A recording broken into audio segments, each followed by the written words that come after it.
Hello friends, फिर से आपके अपने यूट्यूब चैनल जलको स्टडी पर आपका हार्दिक स्वागत है। आज अपन हिंदी साहित्य का इतिहास आदिकाल पूरा पढ़ने वाले हैं और एक शॉर्ट नोट्स के द्वारा अपन पढ़ेंगे। तो पहले मैं हिंदी साहित्य की भूमिका से लेकर के चल रहा हूँ। शॉर्ट एंड स्वीट वर्णानुक्रम पद्धति।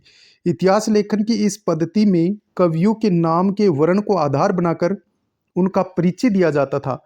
यानी कि वर्णानुक्रम पद्धति वो होती थी जो कवियों के जो नाम का जो फर्स्ट वर्ण है उसके आधार पर यानी कि उन कवियों का परिचय दिया जाता था।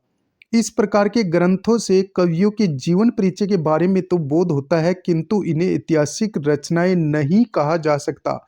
और वर्णानुक्रम पद्धति गारसा द तासी और शिव सिंह सेगर ने अपनाई थी। वर्णानुक्रम पद्धति गारसा द तासी एवं शिव सिंह सेगर की जो रचनाएं हैं वो वर्णानुक्रम पद्धति पर आधारित हैं। अब अपन पढ़ते हैं कालानुक्रम पद्धति। दूसरी जो पद्धति इतिहास लेखन की है वो कालानुक्रम पद्धति। इस पद्धति में कवियों के जीवन काल को आधार बनाया गया। कालानुक्रम पद्धति में यानी कि कवियों की जो जन्म तिथि के आधार पर जीवन काल को इस पद्धति में कवियों के जीवन काल को कालानुक्रम पद्धति में यानी कि जन्म तिथि के आधार पर कवियों का कालानुक्रम बनाया गया। इस पद्धति को अपनाने वाले कौन है? जॉर्ज गियर्सन और मिस्र बंधुओं ने जॉर्ज गियर्सन और मिस्र बंधुओं ने इस पद्धति को अपनाया था। किसको? कालानुक्रम पद्धति को। जॉर्ज गियर्सन एवं मिस्र बंधुओं की जो रचनाएं हैं वो कालानुक्रम पद्धति पर आधारित है। तीसरी अपन पढ़ते हैं विधेयवादी पद्धति। साहित्य इतिहास लेखन में इस पद्धति को सर्वोत्कृष्ट पद्धति माना गया है। विधेयवादी पद्धति को साहित्य इतिहास लेखन की सर्वोत्कृष्ट पद्धति माना गया है। विधेयवादी पद्धति के जो जनक हैं वो बेनतेन महोदय हैं। हिंदी में इस पद्धति का प्रयोग आचार्य रामचंद्र शुक्ल ने किया है। Very very important. विधेयवादी पद्धति साहित्य इतिहास लेखन में यह सर्वोत्कृष्ट पद्धति मानी गई है। विधेयवादी पद्धति के जनक बेनतेन महोदय हैं। हिंदी में इस पद्धति का प्रयोग आचार्य रामचंद्र शुक्ल ने किया है। अब आचार्य रामचंद्र शुक्ल ने एक स्टेटमेंट दिया था वो अपन देखते हैं, जो कि बहुत बार एग्जाम में पूछा जाता है। प्रत्येक देश का साहित्य वहाँ की जनता की चित्तवृत्तियों का संचित प्रतिबिंब होता है। आदि से अंत तक इन्हीं चित्तवृत्तियों का सामंजस्य सामाजिक परिस्थितियों के साथ करते हुए लिखना ही साहित्य का इतिहास कहलाता है। और ये स्टेटमेंट दिया था आचार्य रामचंद्र शुक्ल ने। प्रत्येक देश का साहित्य वहाँ की जनता की चित्तवृत्तियों का संचित प्रतिबिंब होता है। आदि से अंत तक इन्हीं चित्तवृत्तियों का सामंजस्य सामाजिक परिस्थितियों के साथ करते हुए लिखना ही साहित्य का इतिहास कहलाता है। आचार्य रामचंद्र शुक्ल का स्टेटमेंट है। साहित्य इतिहास लेखन की आधारभूत सामग्री हमें सर्वप्रथम कहाँ से मिलती है वो देखते हैं। साहित्य इतिहास लेखन की आधारभूत सामग्री सर्वप्रथम अपने को यानी साहित्य इतिहास लेखन की जो आधारभूत सामग्री मिलती है वो वार्ता साहित्य में मिलती है। वार्ता साहित्य में 84 वैष्णव की वार्ता किसने लिखी थी? गोसाई गोकुलनाथ ने लिखी थी। इसमें वल्लभाचार्य के 84 शिष्यों का वर्णन किया गया है। 84 वैष्णव की वार्ता, इसके अंदर वल्लभाचार्य के 84 शिष्यों का वर्णन किया गया है। किसने लिखी थी? गोकुलनाथ ने लिखी थी। दूसरा जो वार्ता साहित्य हमें मिलता है 252 वैष्णव की वार्ता, ये किसने लिखी थी? गोकुलनाथ ने। और इसमें विट्ठनाथ के 252 शिष्यों का वर्णन मिलता है। फिर से देखो, 84 वैष्णव की वार्ता गोसाई गोकुलनाथ ने लिखी।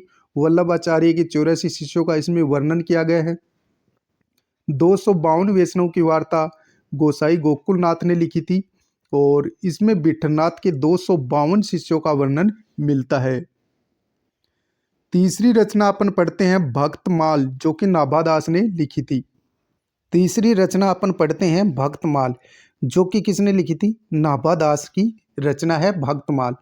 इसमें 316 छपे छंदों का प्रयोग किया गया है। भक्तमाल जो रचना है नाभादास की, इसमें 316 छपे छंदों का प्रयोग किया गया है और 200 राम भक्त कवियों का इसमें वर्णन किया गया है। भक्तमाल किसने लिखी थी? नाभादास ने। 316 छपे छंदों का इसमें प्रयोग किया गया है। 200 राम भक्त कवियों का इसमें वर्णन किया गया है। कालिदास हजारा किसने लिखी थी? कालिदास त्रिवेदी ने लिखी थी। कालिदास हजारा किसने लिखी थी? कालिदास त्रिवेदी ने लिखी थी। इसमें 212 कवियों का वर्णन किया गया और 1000 इसमें पद्य रचनाएं हैं। फिर से देखो, भक्तमाल नाभादास ने लिखी, 316 छपे छंदों का प्रयोग किया गया है इस रचना में। भक्तमाल में 200 राम भक्त कवियों का इसमें वर्णन देखने को मिलता है। कालिदास हजारा कालिदास त्रिवेदी ने लिखी, इसमें 212 कवियों का वर्णन है और 1000 इसमें पद्य रचनाएं हैं। अगली जो रचना है वो है गुरु ग्रंथ साहिब, जिसके संकलन करता है गुरु अर्जुन देव। इसमें कबीर, नानक, रैदास, नामदेव और मीरा, मीरा को आप ऐड कर लेना, मीरा आदि संतों के पद संकलित हैं। कालिदास हजारा कालिदास त्रिवेदी ने लिखी, 212 कवियों का वर्णन किया गया है, 1000 इसमें पद्य रचनाएं हैं। गुरु ग्रंथ साहिब के जो संकलन करता है गुरु अर्जुन देव हैं। इसमें कबीर, यानी कि गुरु ग्रंथ साहिब ग्रंथ किसने लिखा था? गुरु अर्जुन देव ने। और इसमें कबीर, नानक, रैदास, नामदेव और साथ में ऐड करना मीरा आदि संतों के पद संकलित किए गए हैं। अब इतिहास लेखन की परंपरा, इतिहास लेखन की परंपरा, साहित्य इतिहास लेखन की परंपरा। सर्वप्रथम यानी कि जो हिंदी साहित्य का इतिहास लिखने का जो प्रथम प्रयास किया गया वो गारसाद तासी के द्वारा किया गया था। गारसाद तासी एक फ्रेंच विद्वान थे।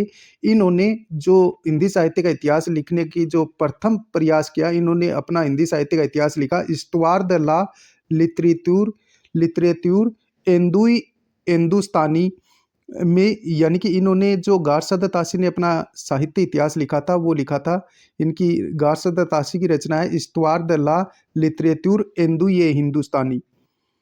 गारसाद तासी, इनका जो हिंदी साहित्य का इतिहास है वो है इस्टवार द ला लिटरेतुर एंदुई हिंदुस्तानी। और इन्होंने जो पद्धति अपनाई थी वो वर्णानुक्रम पद्धति अपनाई थी, जो अल्फाबेट पद्धति पर आधारित होती है। और ये फ्रांसीसी भाषा में लिखा गया हिंदी साहित्य का प्रथम इतिहास लेखन है। हिंदी साहित्य का प्रथम इतिहास जो लिखने का प्रथम प्रयास गारसाद तासी ने किया, इस्टवार द ला लिटरेतुर एंदुई हिंदुस्तानी। और गारसाद तासी ने जो पद्धति अपनाई थी वो वर्णानुक्रम पद्धति अपनाई।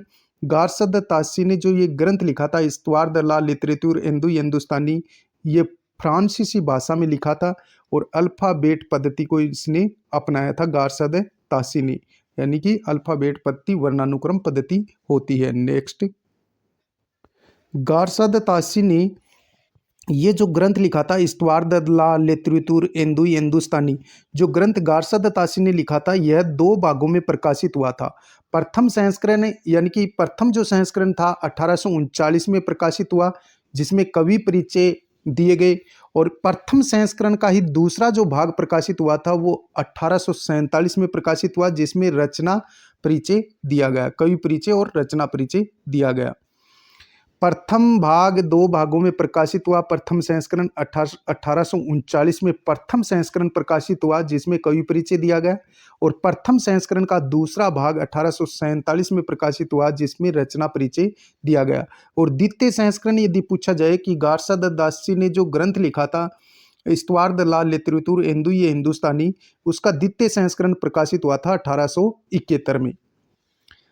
हिंदी साहित्य इतिहास लेखन का प्रथम प्रयास किया था किसने? गारसाद तासी ने। हिंदी साहित्य इतिहास लेखन का प्रथम प्रयास किसने किया था? गारसाद तासी ने किया था। और एंदुई का अर्थ क्या होता है? इस्टवार द ला लिटरेतुर एंदुई हिंदुस्तानी, एंदुई का अर्थ होता है हिंदुओं द्वारा प्रयुक्त हिंदी, हिंदुओं द्वारा प्रयुक्त हिंदी। और हिंदुस्तानी का जिसमें अर्थ है मुसलमानों द्वारा प्रयुक्त हिंदी यानी उर्दू। एंदुई का अर्थ है हिंदुओं द्वारा प्रयुक्त हिंदी और हिंदुस्तानी का अर्थ है मुसलमानों द्वारा प्रयुक्त हिंदी, जिसे अपन उर्दू बोलते हैं। गारसाद तासी ने, आगे अपन पढ़ते हैं गारसाद तासी के बारे में। गारसाद तासी ने कुल 738 कवियों का वर्णन किया है, जिसमें हिंदी के कवियों की संख्या महज 72 थी।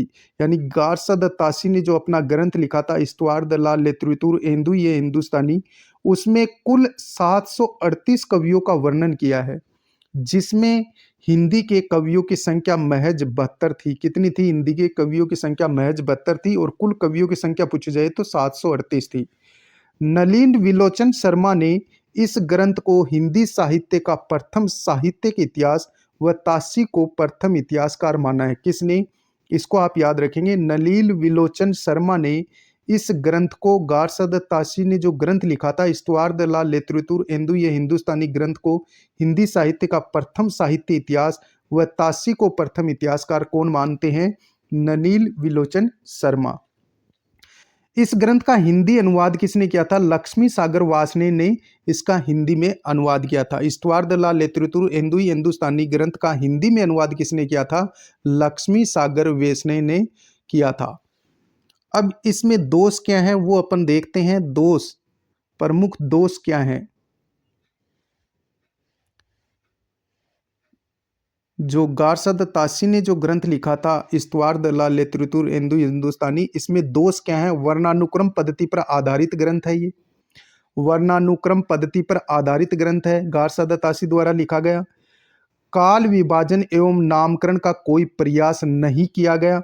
जो गारसद तासी ने जो ग्रंथ लिखा था इस्तवार द ला लिटरेचर एंदु ये हिंदुस्तानी, वो वर्णानुक्रम पद्धति पर आधारित है। काल विभाजन एवं नामकरण का कोई प्रयास इसमें नहीं किया गया। हिंदी के अतिरिक्त कवियों को शामिल किया है, यानी कि उर्दू के जो इन्होंने हिंदी के 72 कवि बताए और कुल कवि 738 इन्होंने दिए थे अपने इतिहास ग्रंथ में, तो हिंदी के अतिरिक्त कवियों को भी शामिल किया है किसने? गारसद तासी ने। अगले जो हिंदी साहित्य इतिहास लेखन में जिनका नाम आता है वो है शिव सिंह सेगर। शिव सिंह सेगर, शिव सिंह सेगर ने कौन सा ग्रंथ लिखा था? शिव सिंह सरोज लिखा था। शिव सिंह सेगर की ने हिंदी साहित्य का इतिहास कौन सा लिखा था? शिव सिंह सरोज लिखा था। इस ग्रंथ की भाषा हिंदी है। जो शिव सिंह सेगर ने ग्रंथ लिखा था शिव सिंह सरोज, इस ग्रंथ की भाषा कौन सी है? हिंदी। और इसका प्रकाशन 1883 में हुआ था। इसका प्रकाशन कब हुआ था? 1883 में।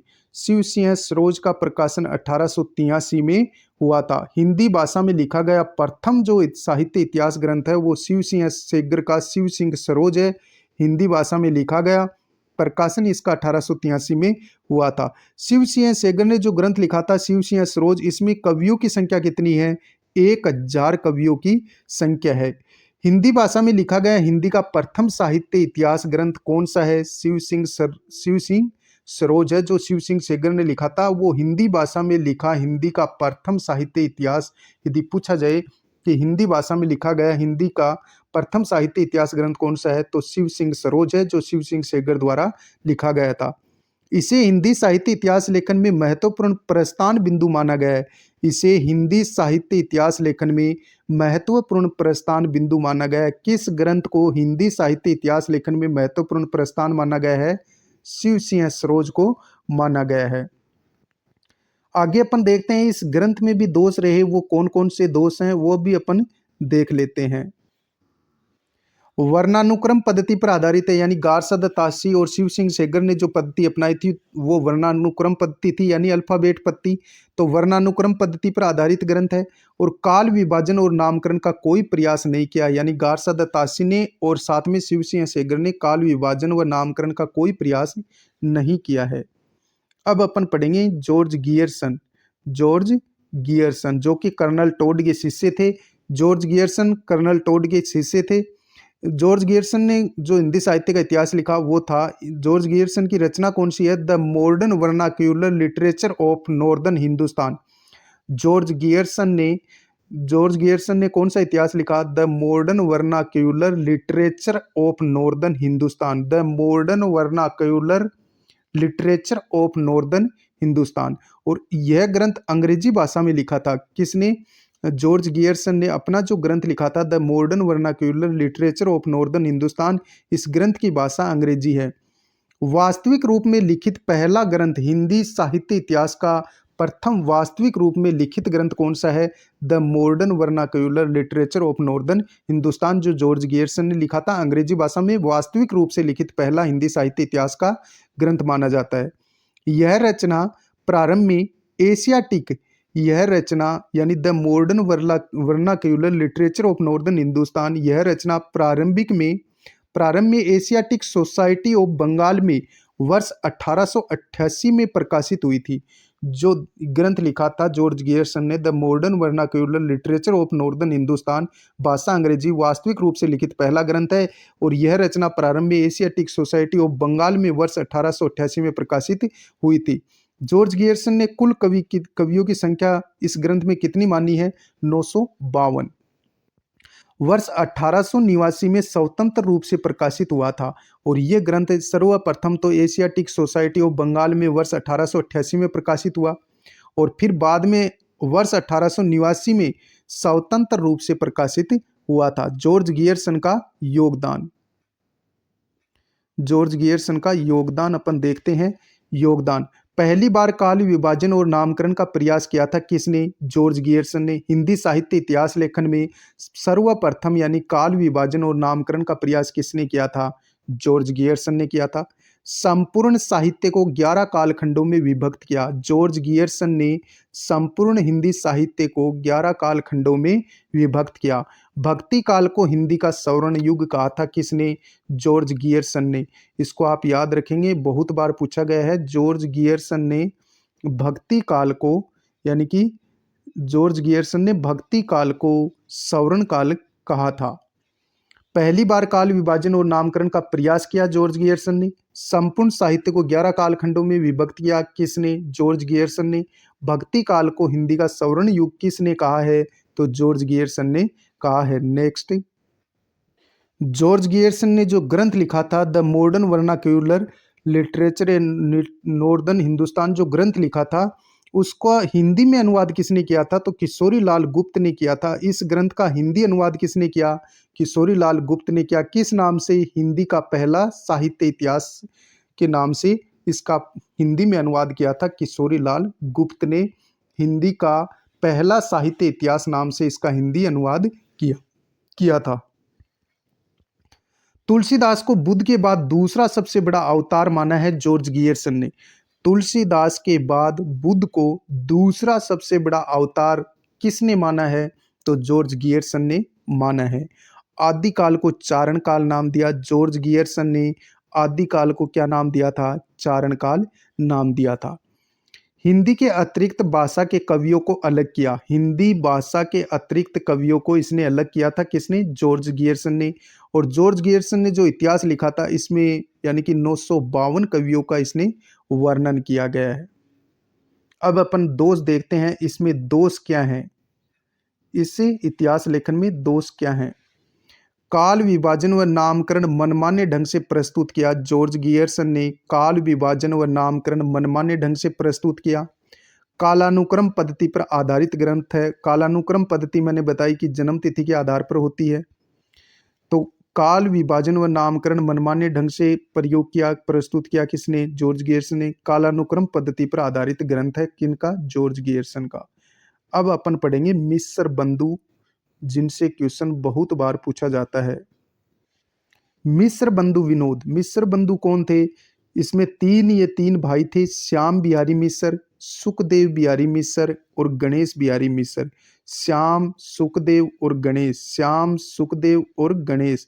तो इसको आप याद रखेंगे, श्याम बिहारी मिस्र, सुखदेव बिहारी मिस्र और गणेश बिहारी मिस्र। श्याम बिहारी मिस्र, सुखदेव बिहारी मिस्र और गणेश बिहारी मिस्र, ये थे मिस्र बंधु, यानी ये तीन भाई थे। इन्होंने एक ग्रंथ लिखा था मिस्र बंधु विनोद नाम से। मिस्र बंधुओं ने कौन सा ग्रंथ लिखा था? मिस्र बंधु विनोद ग्रंथ लिखा था। और इस ग्रंथ की जो भाषा है वो हिंदी है। मिस्र बंधु विनोद ग्रंथ की भाषा कौन सी है? हिंदी।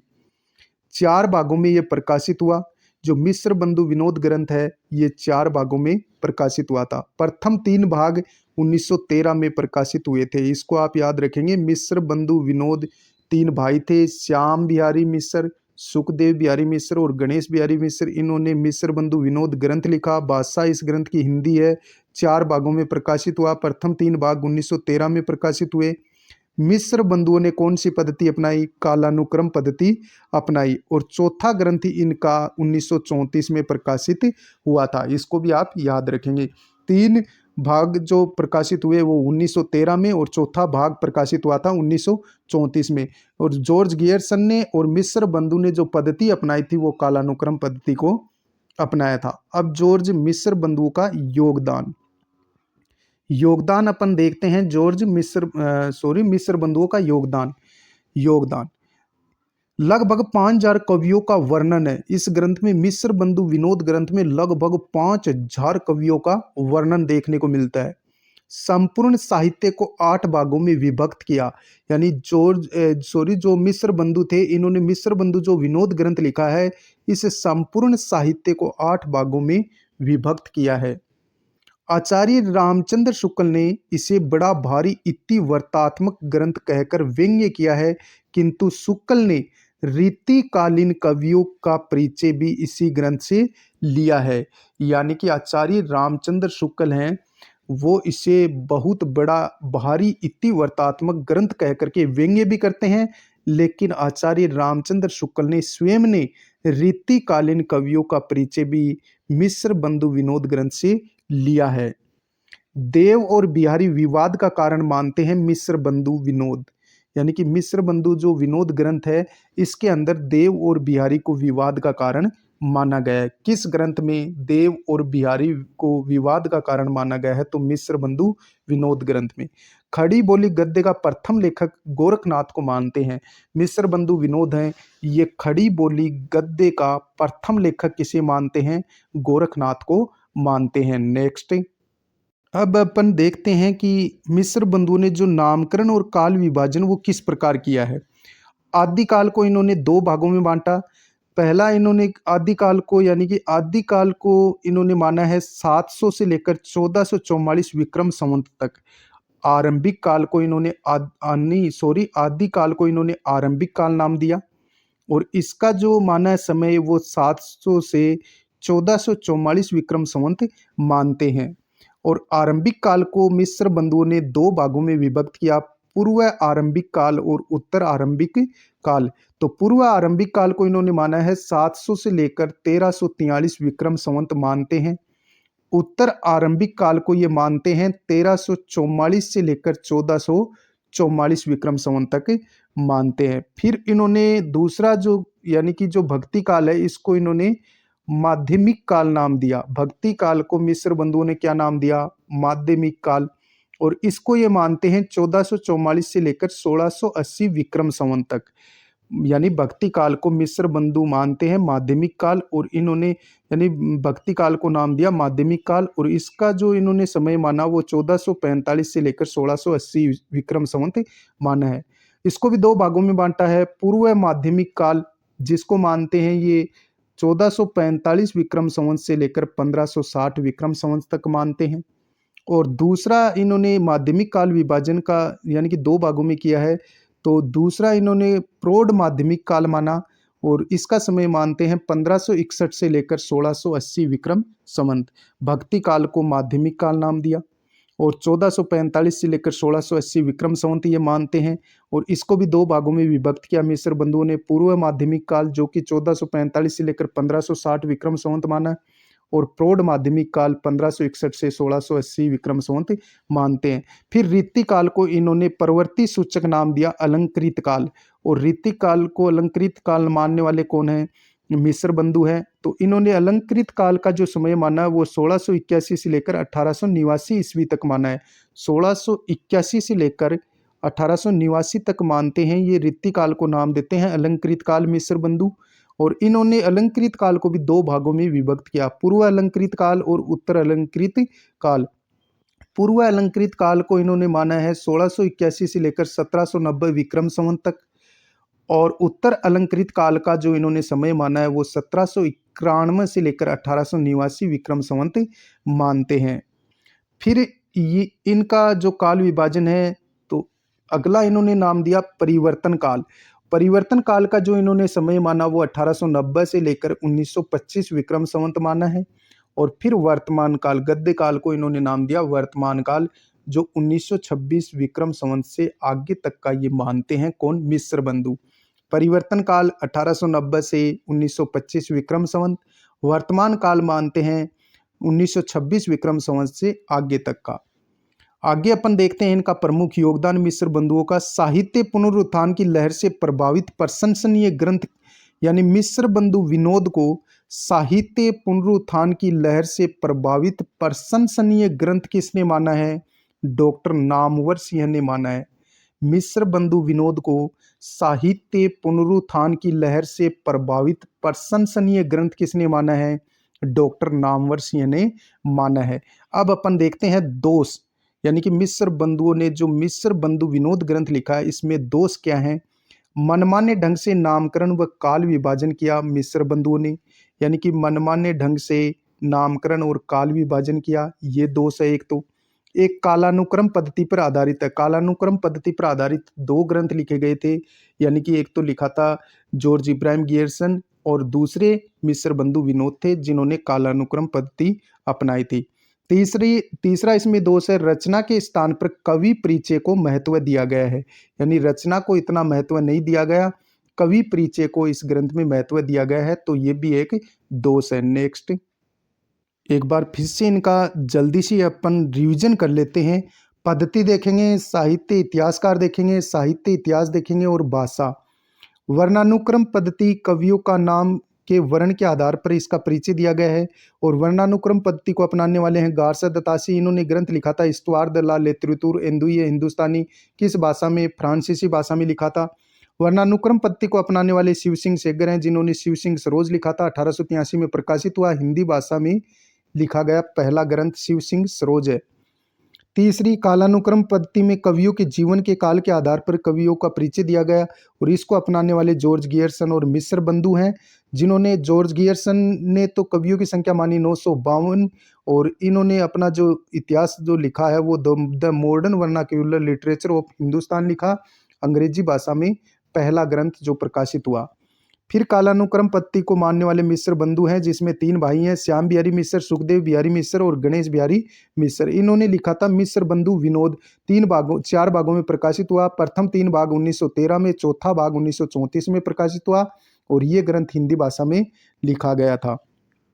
कृष्णदेव बिहारी हैं, वो बिहारी से देव को बड़ा बताते हैं, यानी कि कृष्णदेव बिहारी ने बिहारी से देव को बड़ा बताया है। कृष्णदेव बिहारी ने बिहारी से देव को बड़ा बताया। मिश्र बंधु विनोद खड़ी बोली गद्य का प्रथम लेखक गोरखनाथ को मानते हैं। मिश्र बंधु जो विनोद ग्रंथ है या मिश्र बंधु जो तीन भाई हैं, ये खड़ी बोली गद्य का प्रथम लेखक किसे मानते हैं? गोरखनाथ को मानते हैं। नेक्स्ट, अब अपन पढ़ेंगे आचार्य रामचंद्र शुक्ल के बारे में। आचार्य रामचंद्र शुक्ल, यहाँ से क्वेश्चन एक ना एक पक्का आता है। तो आचार्य रामचंद्र शुक्ल ने जो ग्रंथ लिखा था वो लिखा था, आचार्य रामचंद्र शुक्ल रचना हिंदी साहित्य का इतिहास लिखा, कब? 1929 में। आचार्य रामचंद्र शुक्ल ने हिंदी साहित्य का इतिहास लिखा 1929 में लिखा था। भाषा हिंदी, इस ग्रंथ की भाषा हिंदी साहित्य का इतिहास 1929 जो ग्रंथ की भाषा है वो हिंदी है। आचार्य रामचंद्र शुक्ल ने जिस पद्धति को अपनाया वो विधेयवादी पद्धति है। फिर से देखो, आचार्य रामचंद्र शुक्ल रचना हिंदी साहित्य का इतिहास लिखा 1929 में, हिंदी भाषा में लिखा किसने? आचार्य रामचंद्र शुक्ल ने जो ये ग्रंथ लिखा हिंदी साहित्य का इतिहास वो हिंदी भाषा में लिखा। पद्धति विधेयवादी पद्धति को अपनाया। अब अपन पढ़ेंगे नागरी प्रचारिणी सभा। नागरी प्रचारिणी सभा, यहाँ से भी क्वेश्चन एक ना एक पक्का आता है। नागरी प्रचारिणी सभा, इसकी स्थापना काशी में हुई, कब हुई थी? 16 जुलाई 1893 को हुई थी। इसको आप याद रखेंगे, ये डेट बहुत बार पूछी जाती है। नागरी प्रचारिणी सभा, इसकी स्थापना काशी में 16 जुलाई 1893 को हुई थी। इसके संस्थापक कौन थे? बाबू श्याम सुंदर दास, यानी कि बाबू श्याम सुंदर दास द्वारा नागरी प्रचारिणी सभा की स्थापना काशी में 16 जुलाई 1893 में की गई थी। जो इसके संस्थापक थे बाबू श्याम सुंदर दास थे। नागरी प्रचारिणी सभा की स्थापना 16 जुलाई 1893 में की गई। संस्थापक बाबू श्याम सुंदर दास थे और इस नागरी प्रचारिणी सभा के अध्यक्ष कौन थे? राधा कृष्ण दास थे। नागरी प्रचारिणी सभा के अध्यक्ष राधा कृष्ण दास थे और नागरी प्रचारिणी सभा ने जो ग्रंथ लिखा वो लिखा था हिंदी शब्द सागर। हिंदी शब्द सागर ग्रंथ नागरी प्रचारिणी सभा से प्रकाशित हुआ था। भूमिका आचार्य रामचंद्र शुक्ल ने यानी जो भूमिका ली है वो हिंदी साहित्य का विकास। भूमिका आचार्य रामचंद्र शुक्ल हिंदी साहित्य का विकास नाम से, यानी कि ये ग्रंथ आचार्य रामचंद्र शुक्ल ने लिखा था। आचार्य रामचंद्र शुक्ल ने भी यानी कि नागरी प्रचारिणी जो ग्रंथ है इसमें से हिंदी साहित्य का इतिहास 1929 लिखा। और फिर यानी कि सर्वप्रथम आचार्य रामचंद्र शुक्ल ने जो भूमिका ली है वो हिंदी शब्द सागर से ली। आचार्य रामचंद्र शुक्ल ने हिंदी साहित्य का विकास नाम से ग्रंथ लिखा, फिर इसमें संशोधन के बाद इसे हिंदी साहित्य का इतिहास नाम से लिखा 1929 ईस्वी में। फिर इसमें संशोधन किया आचार्य रामचंद्र शुक्ल ने, और फिर इस ग्रंथ को किस नाम से लिखा? हिंदी साहित्य का इतिहास 1929 के नाम से लिखा था। तो इसको आप याद करेंगे। फिर से देखो, नागरिक प्रचारिणी सभा स्थापना काशी में की गई, 16 जुलाई 1893 में की गई। संस्थापक बाबू श्याम सुंदर दास थे। श्याम सुंदर दास द्वारा ही इस नागरिक प्रचारिणी सभा की स्थापना काशी में 16 जुलाई 1893 में की गई। अध्यक्ष राधाकृष्ण दास थे। पुस्तक जो नागरिक प्रचारिणी सभा ने जो ग्रंथ प्रकाशित किया था, हिंदी शब्द सागर के नाम से प्रकाशित हुआ। और भूमिका आचार्य रामचंद्र शुक्ल ने भी नागरिक प्रचारिणी सभा से जो प्रकाशित ग्रंथ हुआ था हिंदी शब्द सागर, इससे भूमिका में यानी कि भूमिका सर्वप्रथम ग्रंथ इसी भूमिका से आचार्य रामचंद्र शुक्ल ने इससे भूमिका ली। और इस ग्रंथ को आचार्य रामचंद्र शुक्ल ने जो ग्रंथ लिखा वो सर्वप्रथम हिंदी साहित्य का विकास नाम से लिखा। फिर इसमें संशोधन किया, और संशोधन के बाद में हिंदी साहित्य का इतिहास नाम से 1929 में आचार्य रामचंद्र ने ग्रंथ लिखा। अब योगदान देखते हैं अपन, आचार्य रामचंद्र शुक्ल का योगदान क्या है। आचार्य रामचंद्र शुक्ल ने विधेयवादी पद्धति को अपनाया, जो कि तत्कालीन सामाजिक परिस्थिति के आधार पर साहित्य इतिहास लेखन लिखा था। आचार्य रामचंद्र शुक्ल का योगदान। आचार्य रामचंद्र शुक्ल ने विधेयवादी यानी तत्कालीन सामाजिक परिस्थिति के आधार पर साहित्य इतिहास लिखा। दोहरे नामकरण की परंपरा प्रारंभ की थी। आचार्य रामचंद्र शुक्ल ने दोहरे नामकरण की परंपरा प्रारंभ की। आदिकाल को वीरगाथा काल नाम किसने दिया? आचार्य रामचंद्र शुक्ल ने आदिकाल को वीरगाथा काल नाम दिया। इसको आप याद रखेंगे। आदिकाल को वीरगाथा काल किसने कहा? आचार्य रामचंद्र शुक्ल ने कहा था। भक्ति काल को दो भागों में बांटा किसने? आचार्य रामचंद्र शुक्ल ने। रचनाओं के साहित्य मूल्यांकन की प्राथमिकता दी, यानी रचनाओं के साहित्य मूल्यांकन की प्राथमिकता भी दी थी आचार्य रामचंद्र शुक्ल ने। अब भक्ति काल को दो भागों में बांटा है आचार्य रामचंद्र शुक्ल ने, वो अपन देख लेते हैं। आचार्य रामचंद्र शुक्ल ने भक्ति काल को दो भागों में बांटा। सर्वप्रथम इन्होंने बताया निर्गुण भक्ति काल और सगुण, यानी कि इन्होंने भक्ति काल को दो भागों में बांटा, निर्गुण और सगुण। फिर निर्गुण को भी दो भागों में बांटा, निर्गुण ज्ञानाश्रयी और निर्गुण प्रेमाश्रयी, यानी कि निर्गुण को भी इन्होंने दो भागों में बांटा, निर्गुण ज्ञानाश्रयी और प्रेमाश्रयी। और सगुण को दो भागों में बांटा, सगुण राम सगुण कृष्ण। फिर आगे अपन देखते हैं कि इसको यानी कि ज्ञानाश्रयी को तो संत काव्य नाम दिया, और प्रेमाश्रयी को प्रेम सुपी काव्य नाम दिया था किसने? राम कुमार वर्मा ने। इसको आप याद रखेंगे, वेरी वेरी इंपॉर्टेंट। यानी कि आचार्य रामचंद्र शुक्ल ने भक्ति काल को दो भागों में बांटा, निर्गुण और सगुण में। फिर निर्गुण को भी दो भागों में बांटा, ज्ञानाश्रयी निर्गुण और प्रेमाश्रयी निर्गुण में। और सगुण को दो भागों में बांटते हैं आचार्य रामचंद्र शुक्ल, सगुण राम और सगुण कृष्ण। लेकिन ज्ञानाश्रयी को तो संत काव्य नाम दिया, और प्रेमाश्रयी को प्रेम सुपी काव्य नाम देने वाले कौन है? राम कुमार वर्मा। इसको आप याद रखेंगे, वेरी वेरी इंपॉर्टेंट। आगे अपन आचार्य रामचंद्र शुक्ल का योगदान देखते हैं। आचार्य रामचंद्र शुक्ल ने तुलसीदास को प्रथम स्थान प्रदान किया, तथा दूसरे व तीसरे स्थान पर सूरदास व जायसी को रखा। आचार्य रामचंद्र शुक्ल ने तुलसीदास को प्रथम स्थान पर रखा, और सूरदास को दूसरे स्थान पर रखा, और जायसी को तीसरे स्थान पर रखते हैं। Very very important. इसको भी आप याद रखेंगे कि आचार्य रामचंद्र शुक्ल ने प्रथम स्थान पर तुलसीदास को रखा था, दूसरे स्थान पर सूरदास को रखा, तीसरे स्थान पर जायसी को रखा था। आचार्य शुक्ल रीतिकाल का विभाजन नहीं कर पाए। आचार्य शुक्ल ने रीतिकाल का विभाजन नहीं किया। यह कार्य आचार्य विश्व प्रसाद मिश्र ने, ये क्वेश्चन बहुत बार पूछा गया है कि आचार्य विश्व प्रसाद मिश्र ने रीतिकाल को कितने भागों में बांटा है? तीन भागों में बांटा है, आप याद रखेंगे। आचार्य रामचंद्र शुक्ल रीतिकाल का विभाजन नहीं कर पाए, यह कार्य विश्वनाथ प्रसाद मिश्र ने किया। रीतिकाल को रीतिबद्ध रीति सिद्ध और रीति मुक्त तीन भागों में बांटने वाले कौन है? विश्वनाथ प्रसाद मिश्र ने रीतिकाल को तीन भागों में बांटा, रीतिबद्ध, रीति सिद्ध और रीति मुक्त नाम से इसको तीन भागों में बांटते हैं। कौन? विश्वनाथ प्रसाद मिश्र। आचार्य शुक्ल ने आधुनिक काल को तीन उत्थानों में बांटा है। इसको आप याद रखेंगे, क्वेश्चन बहुत बार पूछा गया। आचार्य शुक्ल ने आधुनिक काल को कितने भागों में विभक्त किया है? तीन भागों में बांटा है।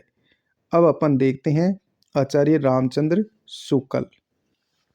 आचार्य रामचंद्र शुक्ल ने गद्य पद्य यानी गद्य काल को भी तीन भागों में बांटा और पद्य काल को भी तीन भागों में बांटा। प्रथम उत्थान ये मानते हैं गद्य काल का, यानी कि 1925 से लेकर 1950 विक्रम संवत तक। द्वितीय उत्थान मानते हैं 1950 से 1975 विक्रम संवत तक। और तृतीय उत्थान मानते हैं 1975 से आगे विक्रम संवत तक। फिर पद्य में प्रथम उत्थान 1925 से 50 माना, द्वितीय उत्थान 1950 से 1975 माना और तृतीय उत्थान 1975 से आगे विक्रम संवत मानते हैं। आचार्य रामचंद्र शुक्ल का काल विभाजन अपन देखते हैं तो इन्होंने यानी कि सर्वप्रथम आदि काल को नाम दिया वीरगाथा काल। आदि काल को वीरगाथा काल नाम किसने दिया था? आचार्य रामचंद्र शुक्ल ने दिया।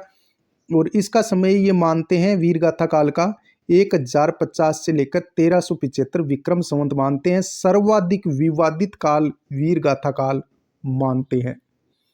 सर्वाधिक विवादित काल कौन सा माना गया है? वीरगाथा काल माना गया है। आदिकाल को वीरगाथा काल किसने नाम दिया? आचार्य रामचंद्र शुक्ल ने दिया। वीरगाथा काल सर्वाधिक विवादित काल है और इसका समय पूछा जाए तो 1050 से लेकर 1375 विक्रम संवत है।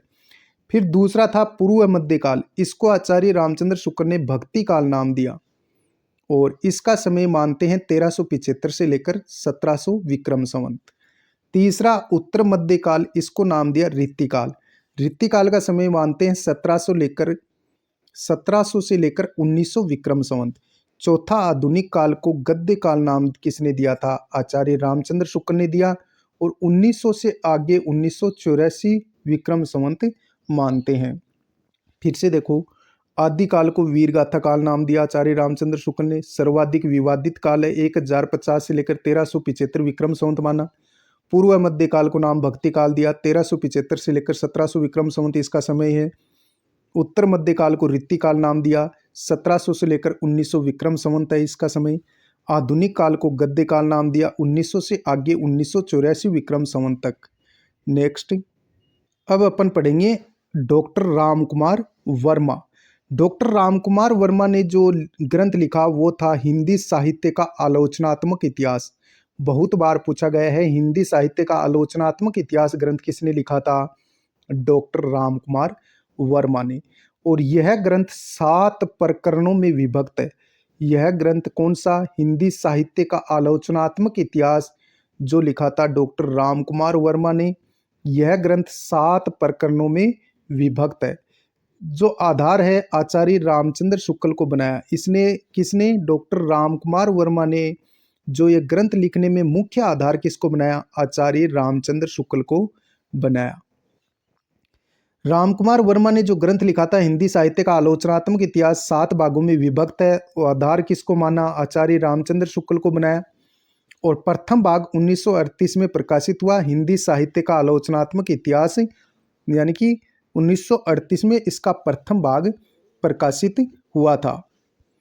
इसमें 693 ईस्वी में 1693 ईस्वी तक लगभग 1000 वर्षों का साहित्य इतिहास है। फिर से देखो, डॉक्टर रामकुमार वर्मा, इन्होंने जो रचना लिखी थी यानी इन्होंने जो ग्रंथ लिखा था वो हिंदी साहित्य का आलोचनात्मक इतिहास लिखा जो 7 भागों में विभक्त है। आधार किसको बनाया? आचार्य डॉक्टर रामकुमार वर्मा ने जो हिंदी साहित्य का आलोचनात्मक इतिहास लिखा था इसमें मुख्य आधार इन्होंने बनाया आचार्य रामचंद्र शुक्ल को। प्रथम भाग 1938 में प्रकाशित हुआ था, यानी कि जो 7 भाग इसके प्रकाशित हुए थे हिंदी साहित्य का आलोचनात्मक इतिहास, इसका प्रथम भाग 1938 में प्रकाशित हुआ। हिंदी साहित्य का आलोचनात्मक इतिहास सर्वप्रथम 1938 में प्रकाशित हुआ। इसमें 693 ईस्वी से ईस्वी में 1693 ईस्वी तक लगभग 1000 वर्षों का साहित्य इतिहास इसमें संकलित है।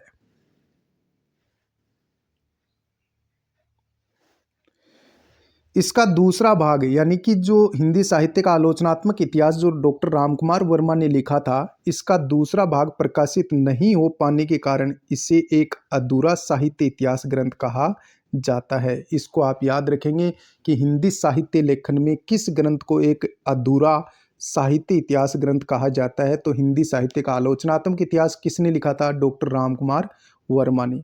इसका दूसरा भाग प्रकाशित नहीं हुआ था, तो पहला भाग 1938 में प्रकाशित हुआ था। डॉक्टर रामकुमार वर्मा ने आदिकाल को दो भागों में बांटा है। आदिकाल को दो भागों में बांटा। सर्वप्रथम इन्होंने नाम दिया संधि काल और दूसरा नाम इन्होंने दिया चारण काल। संधि काल का समय मानते हैं ये 750 विक्रम संवत से 1000 विक्रम संवत मानते हैं। चारण काल का समय मानते हैं 1000 से लेकर 1375 विक्रम संवत। डॉक्टर रामकुमार वर्मा ने आदिकाल को दो भागों में बांटा। संधि काल को इन्होंने समय मानते हैं 750 से 1000 विक्रम संवत। चारण काल का समय मानते हैं 1000 से लेकर 1375 विक्रम संवत। आगे आप याद रखेंगे इन्होंने पूर्व मध्य काल को नाम दिया भक्ति काल, और यानी कि भक्ति काल का ये समय मानते हैं 1375 से लेकर के 1700 विक्रम संवत मानते हैं। रीति काल का समय मानते हैं 1700 से लेकर 1900 विक्रम संवत। आधुनिक काल का समय मानते हैं 1900 से आगे। मुख्य तथ्य आप देख पाएंगे तो और भी तथ्य हैं, यानी कि संत काव्य को इन्होंने प्रेम सुप्पी काव्य नाम दिया था। संत काव्य और प्रेम सुप्पी काव्य नाम दिया, ये भी आप याद रखेंगे। और यानी कि इन्होंने आदिकाल को दो भागों में बांटा। संधि काल 750 से 1000 विक्रम संवत। चारण काल इन्होंने दूसरा नाम दिया संधि आदिकाल का, दो भागों में बांटा था। 1000 से मानते हैं 1375। फिर पूर्व मध्य काल को भक्ति काल। भक्ति काल का समय मानते हैं ये 1375 से 1700। रीति काल का समय 1700 से 1900 और आधुनिक काल का समय 1900 से आगे मानते हैं। आचार्य हजारी प्रसाद द्विवेदी, इनके बारे में अपन अब पढ़ेंगे। आचार्य हजारी प्रसाद द्विवेदी। आचार्य हजारी प्रसाद द्विवेदी। आचार्य हजारी प्रसाद द्विवेदी जी ने काल विभाजन ईस्वी सन में किया है। एकमात्र ऐसे पहले साहित्यकार हैं, इतिहासकार, जो आचार्य हजारी प्रसाद द्विवेदी हैं। याद रखेंगे इसको, वेरी इंपॉर्टेंट। काल विभाजन ईस्वी सन में करने वाले सर्वप्रथम साहित्यकार कौन है? तो डॉक्टर आचार्य हजारी प्रसाद द्विवेदी जी ने काल विभाजन ईस्वी सन के आधार पर किया है, ईस्वी सन में किया है। आचार्य हजारी प्रसाद की रचनाएं कौन कौन सी हैं? हिंदी साहित्य की भूमिका इन्होंने 1940 में लिखा। हिंदी साहित्य की भूमिका ग्रंथ इन्होंने 1940 में लिखा। हजारी प्रसाद द्विवेदी जी ने हिंदी साहित्य की भूमिका 1940 में लिखा। हिंदी साहित्य का आदिकाल फिर 1952 में लिखा। हिंदी साहित्य का उद्भव व विकास 1953 में लिखा। बहुत बार पूछी गई हैं ये, सन भी पूछी गई हैं और रचनाएं भी पूछी गई है। हिंदी साहित्य की भूमिका 1940 में लिखी। हिंदी साहित्य का आदिकाल 1952 में लिखा। हिंदी साहित्य का उद्भव व विकास 1953 में लिखा था। हम पढ़ रहे हैं आचार्य हजारी प्रसाद द्विवेदी, काल विभाजन ईस्वी सन में किया। और प्रमुख रचनाएं कौन कौन सी हैं आचार्य हजारी प्रसाद द्विवेदी जी की? जो ग्रंथ लिखे थे, हिंदी साहित्य की भूमिका 1940 में प्रकाशित हुआ। फिर हिंदी साहित्य का आदिकाल 1952 में लिखा। फिर हिंदी साहित्य का उद्भव वह विकास 1953 में लिखा था। पहला हिंदी साहित्य की भूमिका 1940, हिंदी साहित्य का आदिकाल 1952। और इसको आप याद रखेंगे, इसके अंदर यानी बिहार राष्ट्र भाषा में परिषद में दिए गए व्याख्यानों का संग्रह है। बिहार राष्ट्र भाषा परिषद में दिए गए 5 व्याख्यानों का इसमें संग्रह किया गया। किसमें? हिंदी साहित्य का आदिकाल जो 1952 में लिखा गया है, डॉक्टर आचार्य हजारी प्रसाद द्विवेदी द्वारा जो हिंदी साहित्य का आदिकाल 1952 में लिखा गया है, इसमें बिहार राष्ट्र भाषा परिषद के 5 व्याख्यानों का संग्रह भी इसमें संकलित है। हिंदी साहित्य का उद्भव और विकास 1953 में लिखा। आचार्य हजारी प्रसाद द्विवेदी जी ने रामचंद्र शुक्ल की अनेक मान्यताओं का खंडन किया। आचार्य हजारी प्रसाद द्विवेदी ने रामचंद्र शुक्ल की अनेक मान्यताओं का खंडन किया।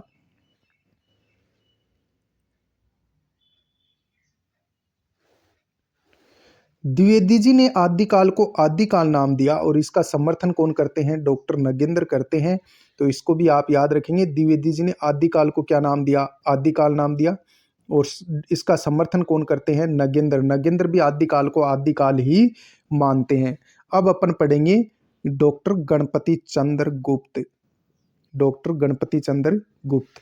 गणपति चंद्र गुप्त ने जो रचना लिखी वो लिखी थी हिंदी साहित्य का वैज्ञानिक इतिहास। हिंदी साहित्य का वैज्ञानिक इतिहास किसने लिखा? गणपति चंद्र गुप्त ने लिखा। 1965 ईस्वी में लिखा था।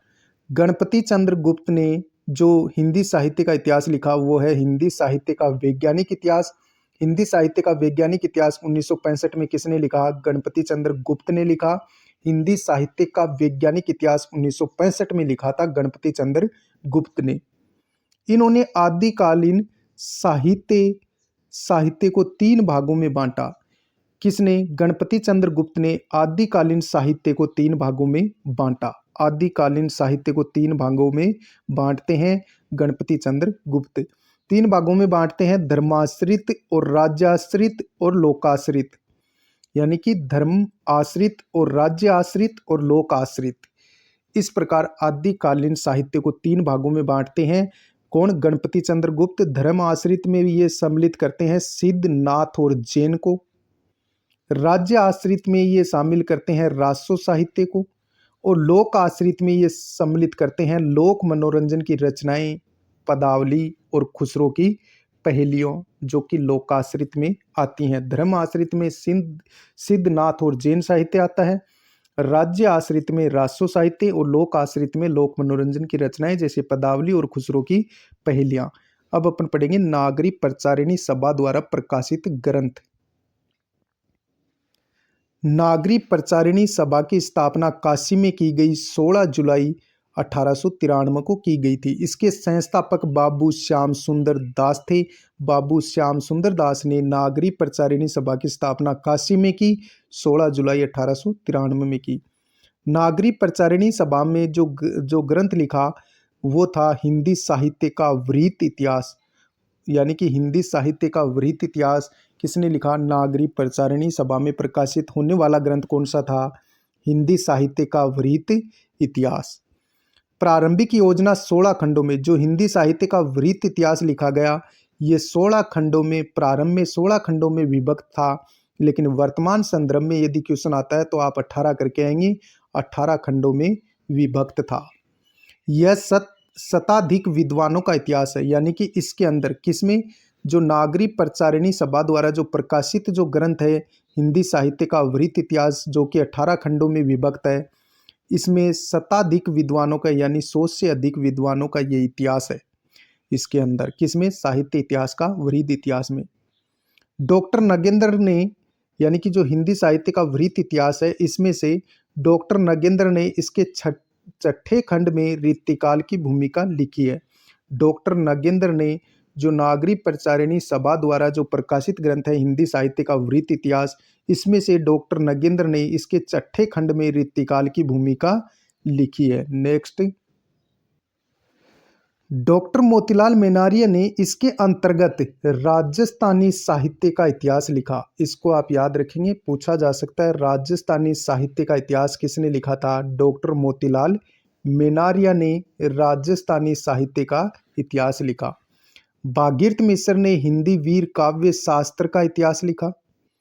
हिंदी वीर काव्य शास्त्र किसने लिखा था? भागीरथ मिश्र ने हिंदी काव्य शास्त्र का इतिहास लिखा है। हिंदी साहित्य का अतीत किसने लिखा? हिंदी साहित्य का अतीत इतिहास किसने लिखा है? विश्व प्रसाद मिश्र ने, जो 2 भागों में प्रकाशित हुआ। हिंदी साहित्य का इतिहास दर्शन किसने लिखा? डॉक्टर नलिन विलोचन शर्मा ने। फिर से देखो, डॉक्टर मोतीलाल मेनारिया ने इसके अंतर्गत राजस्थानी साहित्य का इतिहास लिखा। राजस्थानी साहित्य का इतिहास किसने लिखा? मोतीलाल मेनारिया ने। हिंदी काव्य शास्त्र का इतिहास किसने लिखा? भागीरथ मिश्र ने। हिंदी साहित्य का अतीत नाम से इतिहास किसने लिखा? विश्व प्रसाद मिश्र ने, जो 2 भागों में प्रकाशित हुआ। हिंदी साहित्य का इतिहास दर्शन किसने लिखा? डॉक्टर नलिन विलोचन शर्मा ने लिखा। हिंदी साहित्य का इतिहास दर्शन नाम से जो ग्रंथ लिखा था वो लिखा था डॉक्टर नलिन विलोचन शर्मा ने। और हिंदी काव्य शास्त्र नाम से भागीरथ मिश्र ने, हिंदी साहित्य का अतीत नाम से विश्व प्रसाद ने, जो दो भागों में प्रकाशित हुआ। हिंदी साहित्य का इतिहास दर्शन नाम से जो ग्रंथ लिखा वो डॉक्टर नलिल विलोचन शर्मा ने लिखा था। नेक्स्ट, हिंदी साहित्य और संवेदना का विकास ग्रंथ किसने लिखा था? डॉक्टर रामस्वरूप चतुर्वेदी ने लिखा था। हिंदी साहित्य और संवेदना का विकास ग्रंथ किसका है? डॉक्टर रामस्वरूप चतुर्वेदी का। हिंदी वीर काव्य किसने लिखा? टिक्कम सिंह तोमर ने लिखा। हिंदी वीर काव्य किसने लिखा? टिक्कम सिंह तोमर ने लिखा था। हिंदी साहित्य का इतिहास संपादित ग्रंथ किसने लिखा? डॉक्टर नगेंद्र ने लिखा। फिर से देखो, हिंदी साहित्य और संवेदना का विकास ग्रंथ किसने लिखा? डॉक्टर रामस्वरूप चतुर्वेदी ने लिखा। हिंदी साहित्य और संवेदना का विकास ग्रंथ किसने लिखा? डॉक्टर रामस्वरूप चतुर्वेदी ने। हिंदी वीर काव्य ग्रंथ किसने लिखा? टिक्कम सिंह तोमर ने। हिंदी वीर काव्य टिक्कम सिंह तोमर। हिंदी साहित्य का इतिहास संपादित किसने लिखा? डॉक्टर नगेंद्र सिंह ने। अब डॉक्टर नगेंद्र सिंह के अनुसार काल विभाजन अपन देखते हैं। डॉक्टर नगेंद्र के अनुसार हिंदी साहित्य इतिहास का काल विभाजन डॉक्टर नगेंद्र के अनुसार, नामकरण एवं काल विभाजन नगेंद्र के अनुसार। आदिकाल, आदिकाल का समय नगेंद्र मानते हैं 7वीं शताब्दी से लेकर 14वीं शताब्दी के मध्य तक। भक्ति काल को मानते हैं 14वीं शताब्दी से लेकर 17वीं शताब्दी के मध्य तक। रीति काल का समय मानते हैं डॉक्टर नगेंद्र 17वीं शताब्दी से लेकर 19वीं शताब्दी के मध्य तक। आधुनिक काल का समय मानते हैं 19वीं सदी के मध्य से आगे तक का। फिर से देखो, डॉक्टर नगेंद्र के अनुसार यानी कि काल विभाजन, नामकरण और काल विभाजन। आदिकाल का समय मानते हैं डॉक्टर नगेंद्र 7वीं शताब्दी के मध्य से लेकर 14वीं सदी के मध्य तक। भक्ति काल का समय मानते हैं 14वीं सदी से लेकर 17वीं शताब्दी के मध्य तक।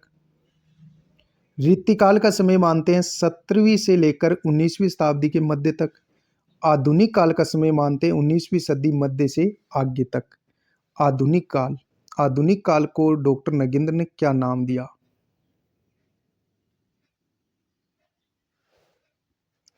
आधुनिक काल को फिर डॉक्टर नगेंद्र ने आगे विभक्त किया, यानी कि आगे कितने भागों में? आधुनिक काल को 6 भागों में ये विभाजित करते हैं डॉक्टर नगेंद्र।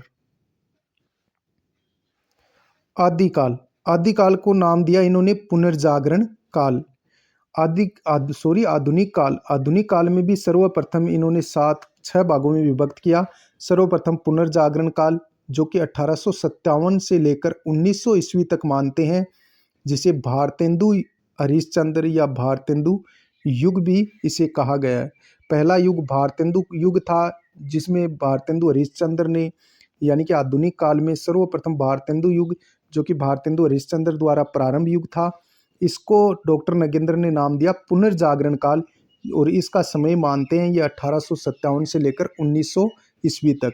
फिर द्विवेदी युग को इन्होंने नाम दिया जागरण सुधार काल, और इसका समय मानते हैं 1900 से लेकर 1918, जिसमें महावीर प्रसाद द्विवेदी जी, यानी कि द्विवेदी युग जो कि महावीर प्रसाद द्विवेदी से प्रारंभ होता है, और इसको डॉक्टर नगेंद्र ने नाम दिया जागरण सुधार काल, जिसका समय मानते हैं 1900 से लेकर 1918। तीसरा इन्होंने आधुनिक काल को विभक्त किया, यानी कि छायावादी काल। छायावाद का जो समय है वो है 1918 से लेकर 1938 तक मानते हैं डॉक्टर नगेंद्र। फिर प्रगतिवाद काल, और प्रगतिवाद काल का समय माना है 1938 से लेकर 1943 ईस्वी तक। फिर प्रयोगवादी काल 1943 से लेकर 1953 ईस्वी तक मानते हैं डॉक्टर नगेंद्र। फिर नवलेखन काल 1953 से आगे तक का। फिर से देखो, यानी कि आधुनिक काल को डॉक्टर नगेंद्र हैं वो 6 भागों में विभक्त करते हैं। सर्वप्रथम जो भारतेंदु युग था उसको डॉक्टर नगेंद्र ने नाम दिया पुनर्जागरण काल, और इसका समय माना 1857 से लेकर 1900 ईस्वी तक। फिर दूसरा युग था द्विवेदी युग, जो महावीर प्रसाद द्विवेदी जी से प्रारंभ होता है। इसको डॉक्टर नगेंद्र ने नाम दिया जागरण सुधार काल, 1900 से लेकर 1918। तीसरा छायावादी काल, जो कि 1918 से 1938 ईस्वी मानते हैं। प्रगतिवादी काल 1938 से 1943 ईस्वी मानते हैं। प्रयोगवादी काल 1943 से 1953 मानते हैं। नवलेखन काल 1953 से आगे का मानते हैं। अब अपन देखेंगे आदिकाल का नामकरण। आदिकाल का नामकरण, आदिकाल को नामकरण देने वाले विद्वान। आदिकाल को चारण काल नाम किसने दिया था? जॉर्ज गियर्सन ने आदिकाल को चारण काल नाम दिया। आरंभिक काल नाम किसने दिया आदिकाल को? मिस्र बंधुओं ने। मिस्र बंधुओं ने आदिकाल को आरंभिक काल नाम दिया। आचार्य शुक्ल ने आदिकाल को नाम दिया वीरगाथा काल। डॉक्टर रामकुमार वर्मा ने आदिकाल को नाम दिया संधि काल व चारण काल। आचार्य हजारी प्रसाद द्विवेदी जी ने आदिकाल का नाम आदिकाल दिया और डॉक्टर नगेंद्र ने भी आदिकाल का नाम आदिकाल दिया। गणपति चंद्र गुप्त ने आदिकाल को शून्य काल कहा। महावीर प्रसाद द्विवेदी जी ने आदिकाल को बीज वपन काल कहा। बहुत बार पूछा गया क्वेश्चन है कि बीज वपन काल नाम देने वाले कौन है? आदिकाल को बीज वपन काल किसने कहा था? महावीर प्रसाद द्विवेदी जी ने कहा था। फिर आदिकाल को पुरानी हिंदी किसने कहा? चंद्र शर्मा गुलेरी ने। फिर से देखो,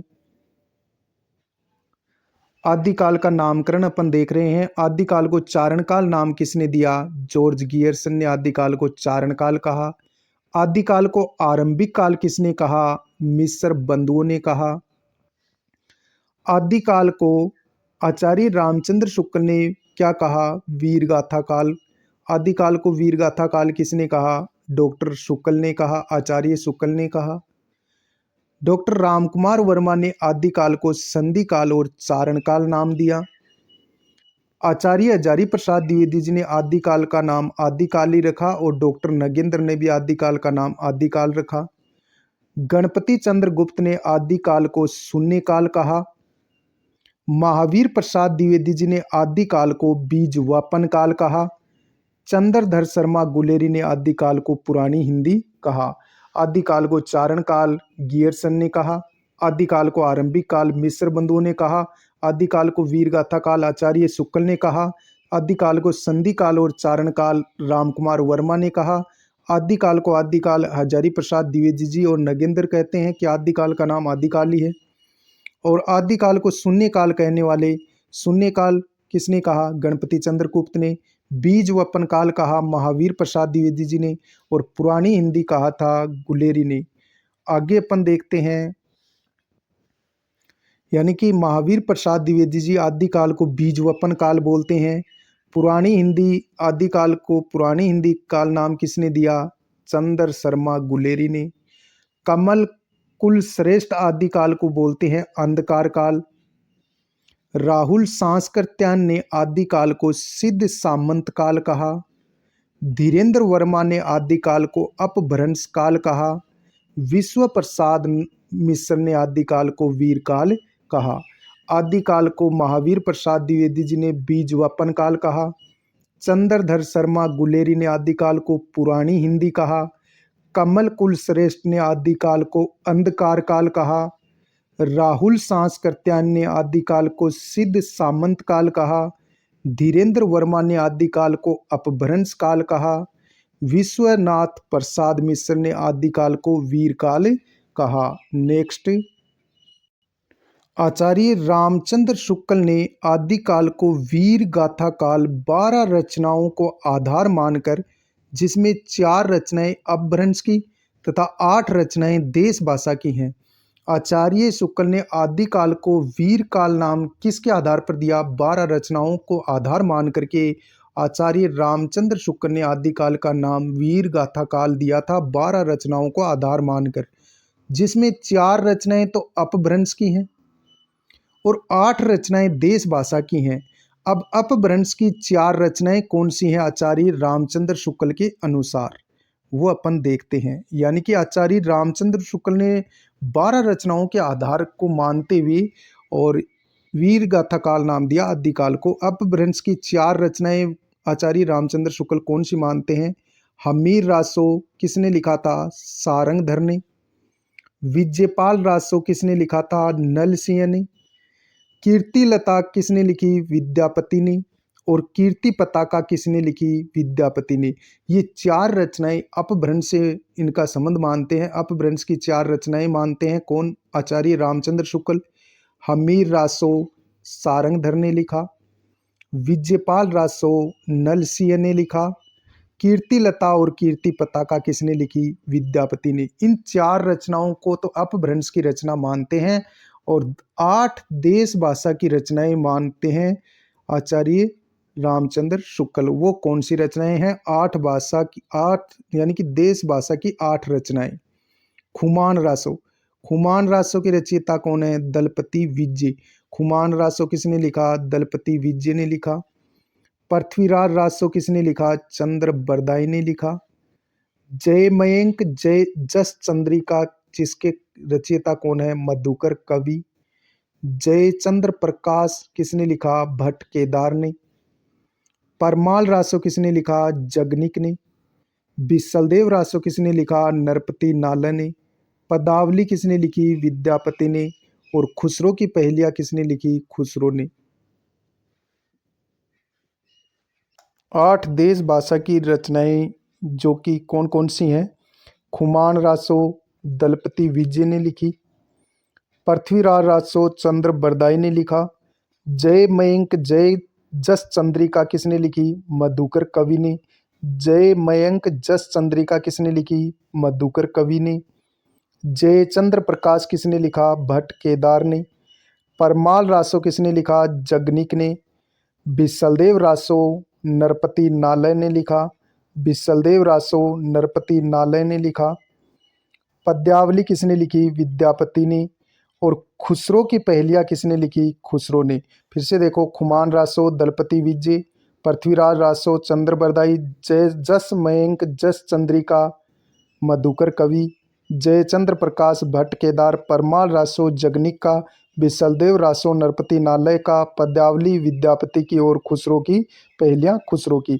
ये 12 रचनाओं को आधार मान करके रामचंद्र शुक्ल हैं वो आदिकाल को वीरगाथा काल नाम देते हैं। अब हिंदी का प्रथम कवि और मानने वाले विद्वान। हिंदी का प्रथम कवि या विद्वान और मानने वाले विद्वान यानी कि किसको हिंदी का प्रथम कवि मानते हैं? कौन सा विद्वान मानता है? स्वयंभू को प्रथम हिंदी का कवि मानते हैं डॉक्टर राम कुमार वर्मा। स्वयंभू 693 ईस्वी का प्रथम कवि स्वयंभू को 693 ईस्वी में स्वयंभू को प्रथम हिंदी का कवि मानते हैं डॉक्टर राम कुमार वर्मा। सरहप्पा को 769 ईस्वी का प्रथम कवि मानते हैं राहुल सहस्त्रकृत्यान, जो कि सर्वाधिक सहमत मत है। ये सरहप्पा को प्रथम कवि किसने माना है हिंदी का? राहुल सहस्त्रकृत्यान ने। शालिभद्र सूरी को प्रथम हिंदी का कवि मानते हैं गणपति चंद्र गुप्त। पुष्य पुंड्र को प्रथम हिंदी का कवि मानते हैं शिव सिंह सेगर 7वीं शताब्दी का। राजा मूंज को 10वीं शताब्दी का हिंदी का प्रथम कवि मानते हैं चंद्रधर शर्मा गुलेरी और आचार्य रामचंद्र शुक्ल। फिर से देखो, यहाँ से क्वेश्चन पक्का पूछा जाता है हिंदी का प्रथम कवि और मानने वाले विद्वान। स्वयंभू को हिंदी का प्रथम कवि मानते हैं डॉक्टर राम कुमार वर्मा। सरहप्पा को हिंदी का प्रथम कवि मानते हैं राहुल सहस्त्रकृत्यान, जो कि सर्वाधिक सहमत मत है। शालिभद्र सूरी को हिंदी का प्रथम कवि मानते हैं गणपति चंद्र गुप्त। पुष्य और पुंड्र को 7वीं शताब्दी का प्रथम हिंदी का कवि किसने माना है? शिव सिंह सेगर ने। राजा मूंज को 10वीं शताब्दी का हिंदी का प्रथम कवि मानते हैं चंद्रधर शर्मा गुलेरी और आचार्य रामचंद्र शुक्ल। स्वयंभू को 693 ईस्वी का प्रथम कवि डॉक्टर रामकुमार वर्मा मानते हैं। सरहप्पा को 769 ईस्वी का प्रथम कवि राहुल सहस्त्रकृत्यान मानते हैं।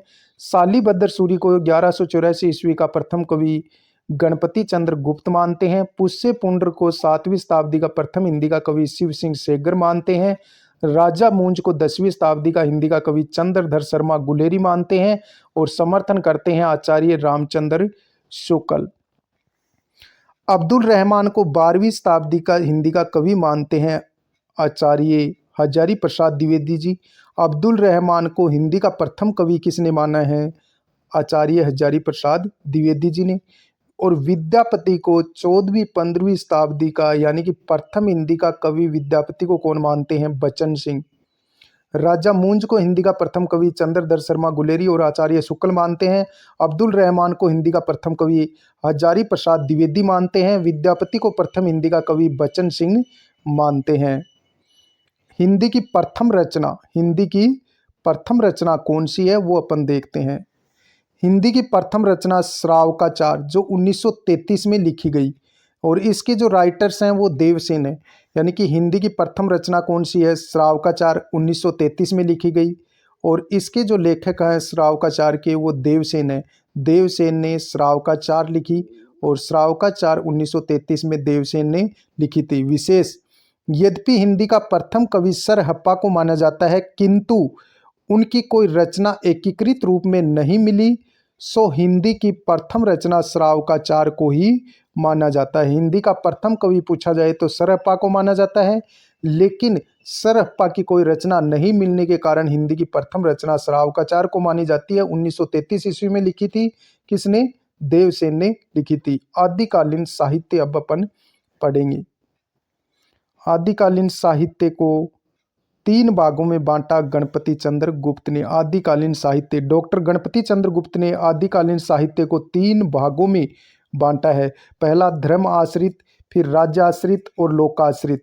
यानी कि आदिकालीन साहित्य को 3 भागों में बांटते हैं गणपति चंद्र गुप्त ने। आदिकालीन साहित्य को 3 भागों में बांटा है। पहला धर्माश्रित, दूसरा राज्याश्रित और तीसरा लोकाश्रित। इसको आप याद रखेंगे। आदिकालीन साहित्य को 3 भागों में बांटते हैं गणपति चंद्र गुप्त, धर्म आश्रित, राज्य आश्रित और लोक आश्रित। ये 3 भागों में बांटते हैं गणपति चंद्र गुप्त। नेक्स्ट अब अपन पढ़ेंगे सर्वप्रथम धर्माश्रित। धर्माश्रित में यानी कि सिद्ध, नाथ और जैन साहित्य को सम्मिलित किया है। गणपति चंद्र गुप्त ने आदिकालीन साहित्य को 3 भागों में बांटा, धर्म आश्रित, राज्य आश्रित और लोक आश्रित। धर्म आश्रित में इन्होंने सिद्ध, नाथ और जैन साहित्य को रखा। सर्वप्रथम अपन पढ़ेंगे सिद्ध साहित्य। सिद्धों की संख्या 84 है, जिसमें 3 महिला सिद्ध भी हैं, यानी कि जिसमें 3 महिला सिद्ध हैं।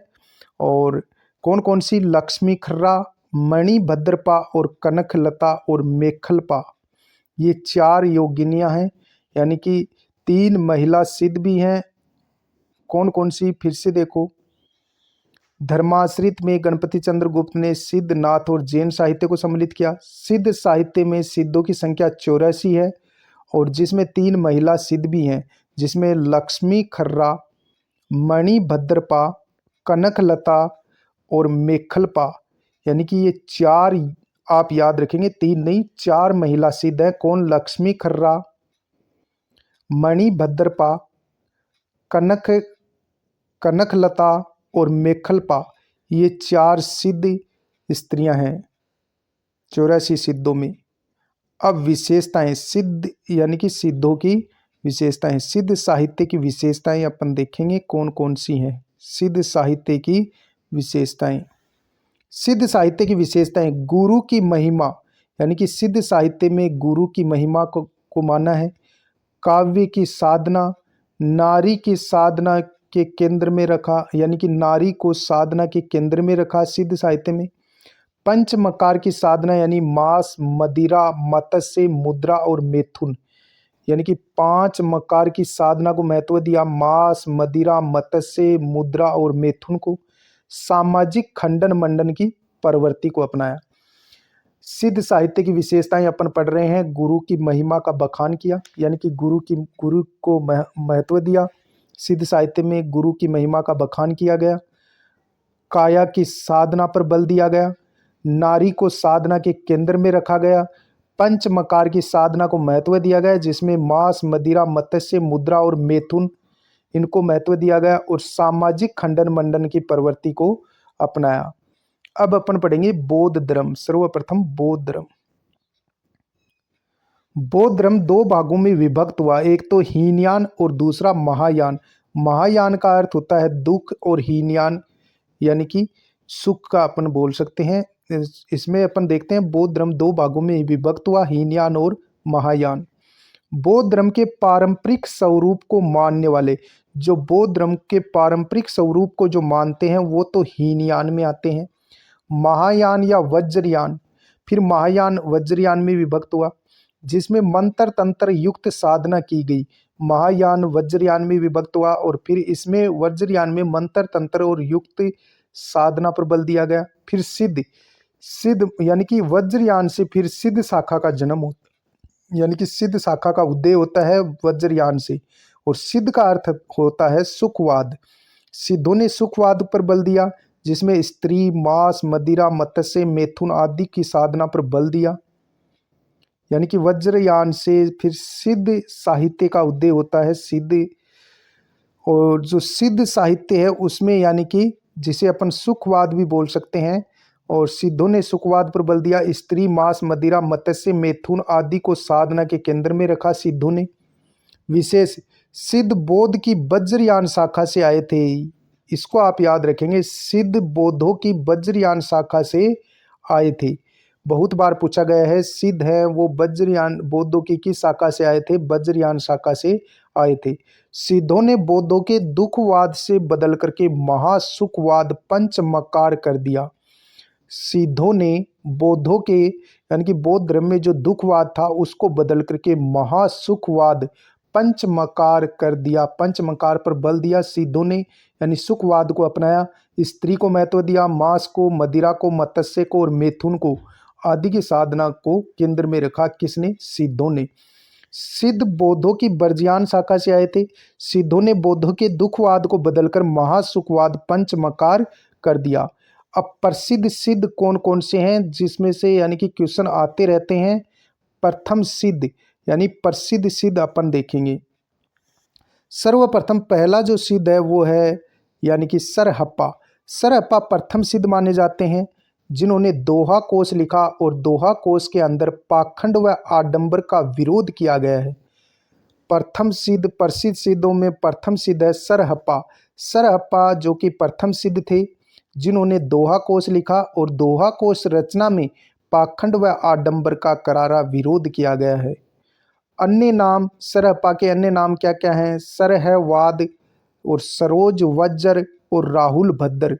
सरहप्पा के अन्य नाम क्या हैं? सरहवाद, सरोज वज्र और राहुल भद्र। फिर दूसरा यानी कि जो सिद्ध थे वो थे सब्रप्पा। सब्रप्पा सरहप्पा के शिष्य थे। इन्होंने चर्या पद रचना लिखी।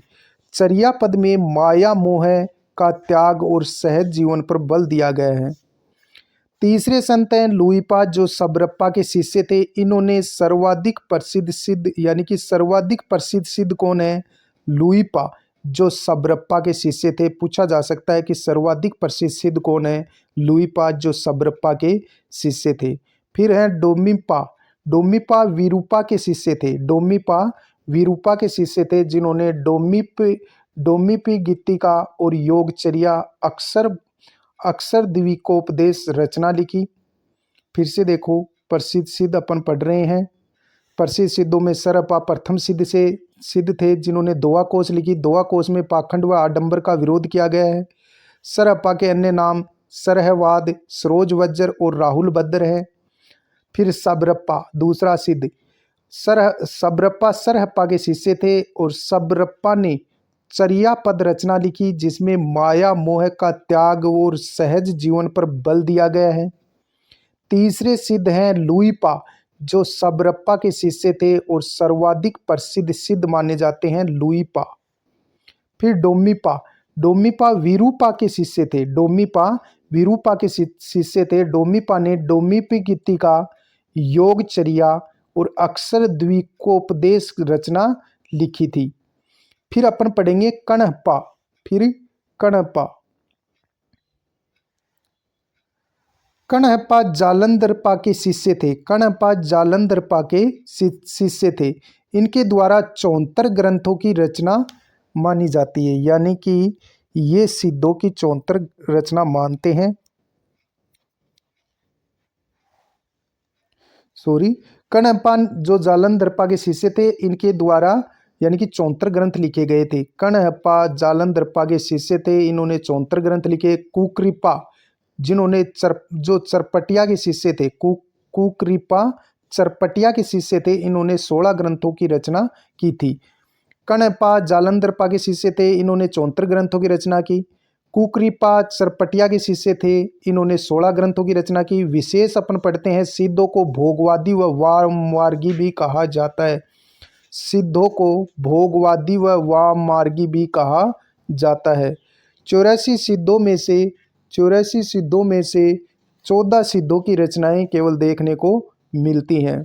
यानी सिद्धों को भोगवादी व वाममार्गी भी कहा जाता है। सिद्धों की 84 सिद्धों में से 14 जो सिद्ध हैं उनकी रचनाएं ही देखने को मिलती हैं।